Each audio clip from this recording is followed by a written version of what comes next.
in this situation with Simon Fraser, I think you did ask your offense to do a lot, while your defense also kept Simon, one of the best offenses in the league in check. Talk about just that complete effort, and was that can you get much better than what you finished the season with? Yeah, well, to cap the season off with a performance like that, you feel like, okay, it's the work paid off. You put that final capstone on top of an amazing year, which, for me, I just tell the team, I said, this is going to go down as one of the most fun teams I've been able to be around. I'm most proud of. When you're 0-7, you're essentially you're in a nosedive, but to be able to have the senior class, the coaching staff, and the entire team just to be able to pull out of that tailspin, and because they has committed themselves week in, week out doing the work. So then when you put together the game plan for the final game, knowing that you're playing against Simon Fraser's offense, which is the #1 offense in the league, weapons at running back, receiver, quarterback, and they're scoring a lot of points. So defensively, you had to slow them down. You had to be able to get ahead of the possessions. It's kind of like baseball, get ahead of the pitch count. We knew that with our possessions on offense, we need to be very productive with them. Defensively, we need to make them punt a few times, because there is a pace you saw at the very end of the game where they click and they can score quick. Lamar Durant, thought we did a great job of containing him. He'll get his catches, which he did, but we were able to minimize him and not give him the big plays that he obviously showed versus Humboldt. And then with Palmer, the running back, which I believe is one of the better backs in our league, he was just so productive on the run game, and he did that for Torches last time we played him.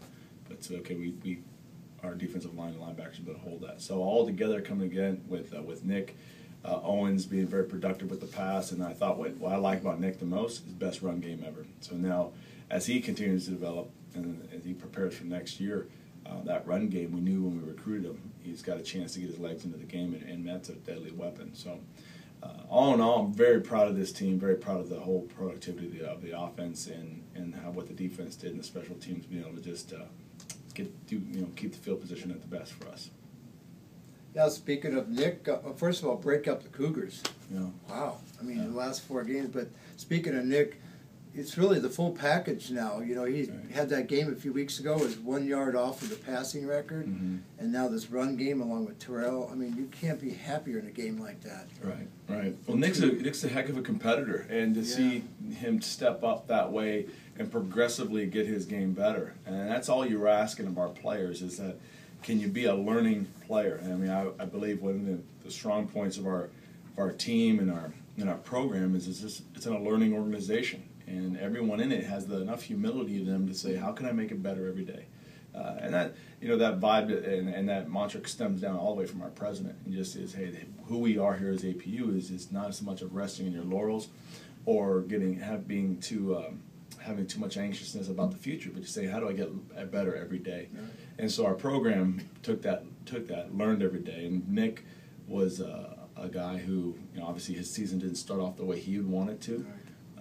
But as I watched him when he wasn't getting the playing time, and no one else maybe would see him what he was, I saw him every day, weight room, film study, getting better. So to have Terrell begin to mature, now going to his junior year, what he's doing, I mean, there are some weapons in the barn, and now we've got to continue to build this program with the next phase of our season, which is the recruiting season. Right. One of the coolest things probably on Saturday night didn't really show up in the box score. Just talk about it being Veterans Day weekend, the birthday of the Marines. A lot of people may not know about your kicker. Can you touch a little bit on that and him getting some time in the game, and how cool of a moment that was for you guys? Well, November 10th is the Marine Corps anniversary of their birthday, and it was also, we celebrated Veterans Day, and so we made sure we recognized all those men and women who have made commitments to serve our country and provide the freedom to help us to play this game. This it's not a right to play this game. It's something that, men and women have spilled blood, domestic and in foreign soils, to help us have this opportunity. So then to have Captain Bukowski run out of the tunnel with the Marine Corps flag, and to have Nick Grunsky, who is in our ROTC program, run out the American flag, was just a real sight to see. And so I'm privileged to be a part of it. But Captain Mikowski being able to play his senior year, kicking off and getting involved in it, man, it's a dream come true, and I'm just proud that I was able to be a part of that and share that experience with him. And what kind of an impact does a guy like that have on your program? Just, what he's been through, and just kind of coming in, an older guy, and then looking back at what kind of impact he had on your team. Well, what made the impact significant was, first of all, who Captain Katowski is. He's a humble guy who didn't try to assert himself. Well, I'm an older. I know that I've had 2 tours. I've been in firefights. He didn't try to express that on anyone, and he just was humble. Let me work hard. Let me support the team any way I can.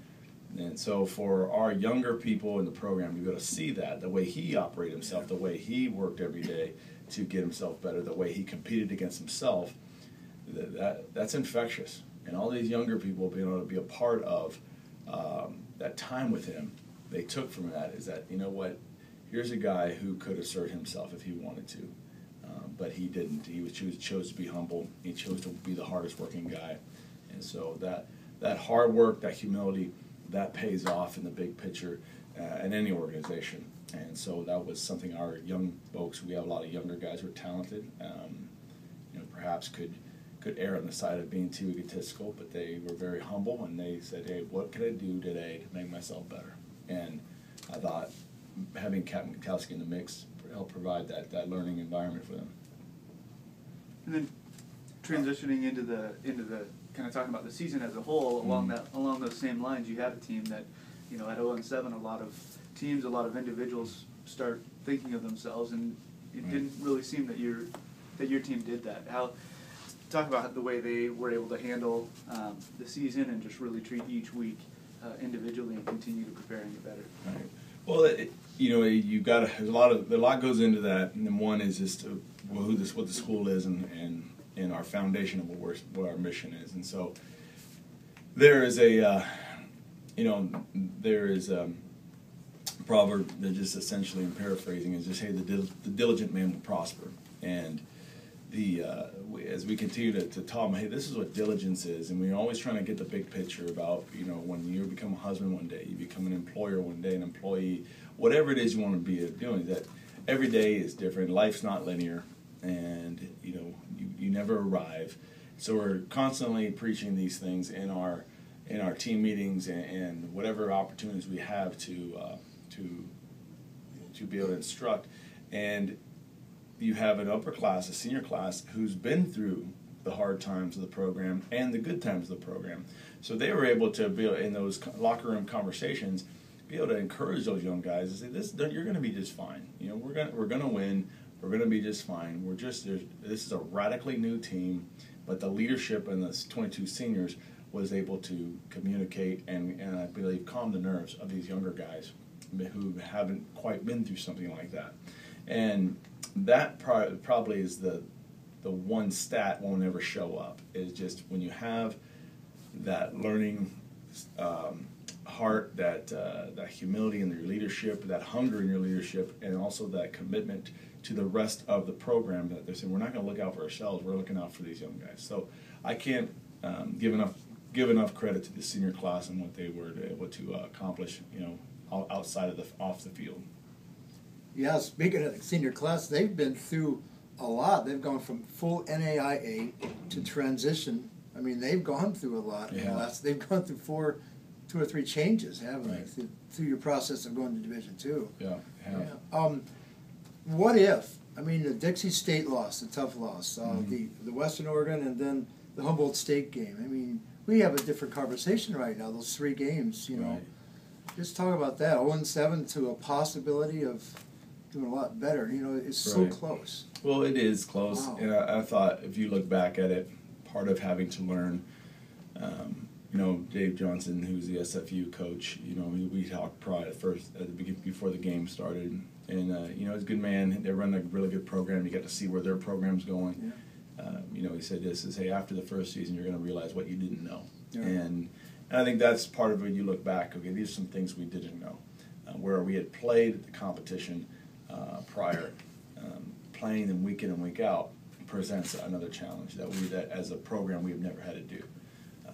First time being in a league, first time, even in the way that we share film in a league. I mean, that presented a whole new variable. And so, and then for us, not having some of those key positions already filled in the spring, you know, we had to rely on, okay, well, who's going to be our quarterback, which is obviously one of the biggest positions on a football team.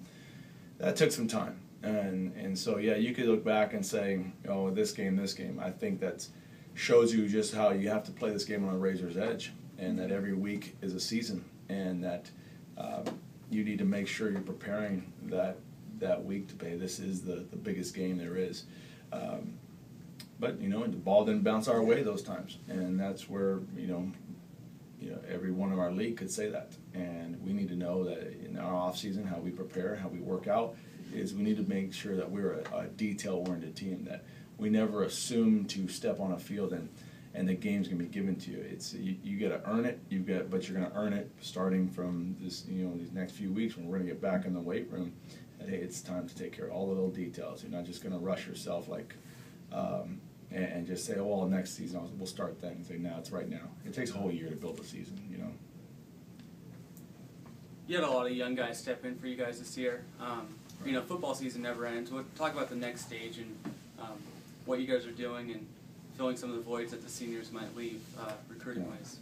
Well, you lose a group bigger of seniors, and so that's unfortunate, but that is college football, and I think that's why college football is so exciting, because your team can remain the same, but your loyalty's there. There's the alumni base, but every year you're going to graduate seniors and new people have to step up. So to be able to have the opportunity to play this many young, true freshmen and even sophomores, you're hopefully what you're doing is you're building up for the future. Is that you're stacking yourself. So when seniors do graduate, you have a junior class that's strong, and you have a sophomore class that's strong, and then those new freshmen that come in, are being able to be mentored by older people who've been through the program. They understand how the value of details. You look at the great programs like De La Salle and just the lineage of how they were able to pass the baton on every single year without missing a beat. You know, that started a way back, you know, but that's because they have such a strong culture of detail-oriented, believing in the program, the family, that structure there. We believe for us that we want to become a national contender, and you know, we want to win a national championship in Division II. Well, and that's not going to just all of a sudden start, you know, hey, when you had a bunch of talented athletes. At some point it has to start. We believe that our journey to get to that national prominence really started well this year.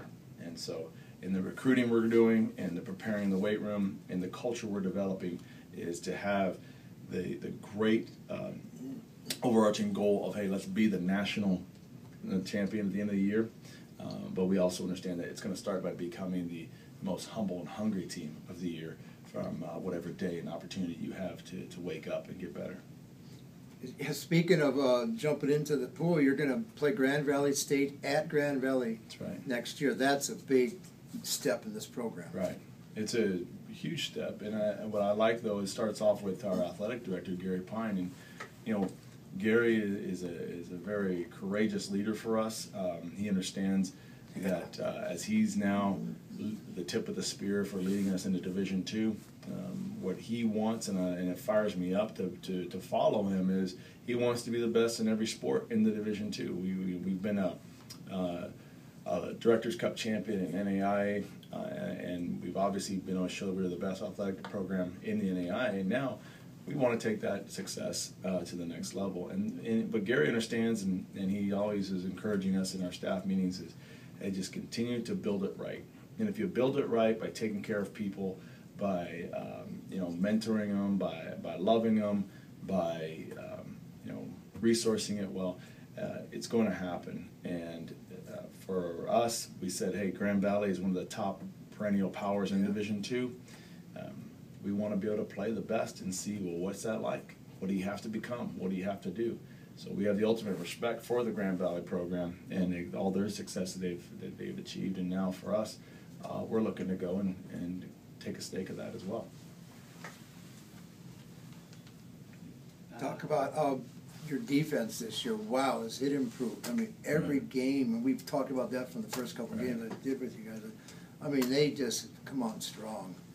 And a lot of that has to do with just the youth and the newness that was early on. And one of the things I believe is the great learning epiphany for these players is that while they are athletic and talented, they need to understand that your very angle of your step is really what matters now. You're going to play against great talent every time. You're going to play against guys who are bigger, maybe faster, and it comes down to almost like becoming a great martial arts expert. Is that you're going to go against other guys who are bigger, maybe more athletic, but it's the angles you're taking, the understanding, your feeling, what directions, how you know when your moves, your counter moves. And for the young guys that came in, I think the big learning curve is they need to rely on more technique than just their athleticism and strength and talent. And so technique is huge for this next step for us to be masters of that. And so that's across the board with special teams and offense as well. And so it's a credit to once again. I know I keep talking about them, but the senior class was a great leadership linkage between the coaching staff and to these younger players, and that because they're going to have more intimate conversations with those younger folks in our program to help them to understand this is why coach is on you about that. This is why this matters. And so they really were able to fill in the why part for all these younger guys. So they have the same conviction now. As we move into the off season and you're working out and preparing for the next season, these young guys are committed now. Coach Terrell Watson, 1,000-yard rushing season for you. He's the, I believe, 8th player at Azusa Pacific to do that.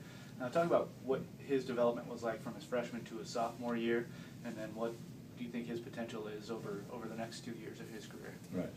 Well, he was as raw as can be when we brought him in. Obviously, a physical specimen. He is at 6'2", 230 pounds. He has the speed, the strength, the athleticism to continue to produce a lot more. There's a lot on the table that's still to go achieve for him. But what the number one factor for Terrell that people won't be able to know about until they really get to see the guy behind the mask is that he is the most team-oriented guy there is, and he loves his teammates. He loves his program. There's a willingness to work hard and to get better. And whatever a coach asks of him, Coach Bias, him being his running back coach, he will do it. And he's a very low ego, low maintenance guy. And when you can fill your team with a lot of those kind of guys, you've got a chance. In college sports right now, one of the most detrimental things is just this toxic ego that unfortunately a lot of young guys coming up are being polluted by, and it's hindering their progress instead of helping them. And so as they're struggling to save themselves, they're losing it. And so Terrell's not that guy. Terrell's that guy who's like, hey, whatever it takes, coach. I just want to help out. You see him, he plays defense, he plays special teams, he plays running back, and he just wants the team to win. And a lot of good comes out of that attitude. One little thing you're talking about, offense, not little thing, it's a big thing. You got the offensive line. That's a big concern for you in the off season because you're graduating. So right, got to protect Nick. Right, got to protect Nick. Right, and that's college football where you have to go and recruit. You got to be able to see what you have in the barn. The young guys who are coming up, we have a few that we really believe can step into those roles. But we also, just like we tell our players, that we're always trying to recruit and create the greatest competition should be in-house and find those talented guys who can practice against every single day and there would be a healthy competition for who's going to be that best to raise up and fill that starting role. So we're in a heavy recruiting time right now, and we're looking to find those players out there who have the maturity about themselves, that hunger, that humility about themselves, that says, hey, we can help you win. There's that ability about them. And so we're looking over after everything. Hey, what are they academically? What do the coaches say about them? What do their peers say about them? We need to find that right fit for APU, because if we find that right fit, you're going to fit into our chemistry, and the team's going to come first from all that. And going back to your coaching staff, talk about them as people just not giving up and making those adjustments in the second half of the GNAC and just leading your guys and leading the team to a 4-1 record over the final. final out. Just talk about what kind of courage it takes for them to be leaders in that situation. Well, I don't think we have enough time to express everything about it, but this is the best coaching staff. And, when we talk about in our coaches retreat and we set the plan forward about how we're going to strive to win this year, it always starts off with, can we manage ourselves well? Can each person take responsibility for themselves? Can each person begin to handle those crisis situations that are going to come up? How do we do that? What's our game plan for that? And so we spend a lot of time developing our own selves in the off season and the overarching game plan for how we as a coaching staff will operate under the high stress that it's inevitably going to come with football. And so I thought that as I look back, those key moments when dysfunction can take over a staff, what you saw was just a real commitment, and you saw just the character and the spiritual maturity of who these men were to make sure that to be a part of what they have to offer and then share this whole program with them. So this is if you want to be around great people, Azusa Pacific's got a great staff. And so just real quick, Saturday night's game, Wildcat, JoJo Bones, talk about it. Really, a whole different character to the game is awesome. The name, you got to play the guy with the name, right? JoJo Bones. So JoJo has played quarterback in high school, and he moved to defensive end his senior year. So he's a 255-pound athlete, and so when you have tools like that in the barn, you try to figure out how can you use them. Yeah. And as a Wildcat package, he brings a pretty good element where he can run downhill pretty hard and he can throw as well. So it's a package in the works. It's something that we'd like to see it develop all the more. There were some moments we probably during the season like, well, it's not quite there yet. It's got to do some marinating still. But JoJo's one of those true freshmen we talk about who brings that talent to the table. That we're excited for the future of this program. Coach, and then the Academic All-Conference Awards came out last week. You had 13 of the 38 guys, far and away the most in the league. Talk about the type of kids that you have, and is that kind of the model that you see? You've got young guys playing right away, but you've also got guys who are strong in the classroom and on the field. Right. Is that kind of the package that you see that your coaches are recruiting, that is going to be kind of the makeup of this program moving forward? Right. Well, I 100% true in how you said it, and that's exactly what we want to be, and that we see as our role. I mean, this is that moment they should be getting their academics in order so that way they can graduate and move on. I don't want to see a young man just pour his, think about his whole existence is the football part. Let's go play great football, but let's get that great education, because that's really going to matter. And we're always talking about building champions while pursuing championships. Those champions are those young men who have taken care of business morally, ethically, and also academically to take that next step. My guys aren't perfect, but they're just willing to learn and grow. But there's a commitment to academics, and that's why you're here in college. So when we're looking for that right recruit, we're looking for someone who says, "Hey, I'm gonna get after it academically and athletically," and that begins a really good mixture to build a great team.